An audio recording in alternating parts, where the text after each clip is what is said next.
to avoid what's coming. That's being pressured by the Washington establishment. He's got to always remember, this is my advice for Mr. Trump, always remember, it's the American people that put you in office. And that's why I would like the president-elect and what I want him to do, and I think we're going to have to hold him accountable. He made many promises during this campaign. My advice, Mr. Trump, keep your promises. Donald Trump's agenda is very straightforward. To succeed, I argue, all he has to do is follow through on the agenda.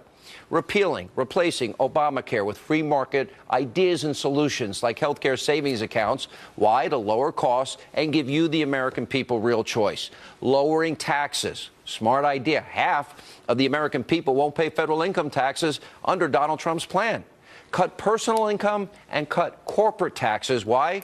To make America more competitive with the rest of the world. I talked about repatriating corporate profits. Allow these companies to bring back the trillions of dollars that are being held overseas. Offer that 10% low rate in exchange for investment and job creation. By the way, I have an addition to Donald Trump's proposal. If he's going to allow this money back in, is he going to give us a corporate tax rate of 15%, allow the repatriated money back in at 10%? I say go one step further. Any company that will bring millions of dollars and specifically invest in states and cities like Ohio, Milwaukee, Detroit, Wisconsin, Pennsylvania, you know what? Incentivize them. Give them 7.5% a repatriation rate. Let's get those jobs flowing immediately if possible.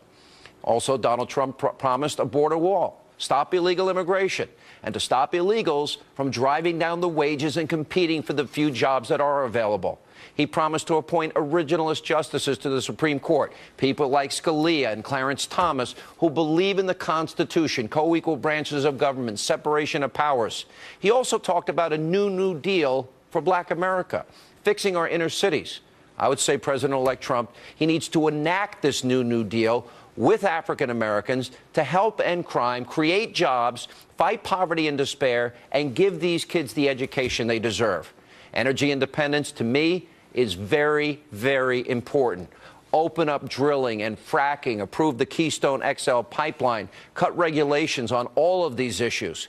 And one of the more important things, drain the swamp, shrink government, slash wasteful government spending, put in term limits for Congress, address our massive national debt, identify our enemies for who they are. Say the words radical Islam, which I know you probably will. We need to start vetting refugees. I support the idea of safe zones, but we've got to stop the flow of refugees and migrants from countries, especially those that have radical views that are the antithesis of our constitutional values.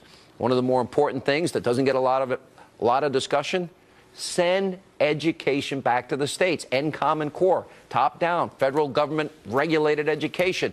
Let local communities, towns and cities and states decide. Now, I would start with the inner cities first. Why?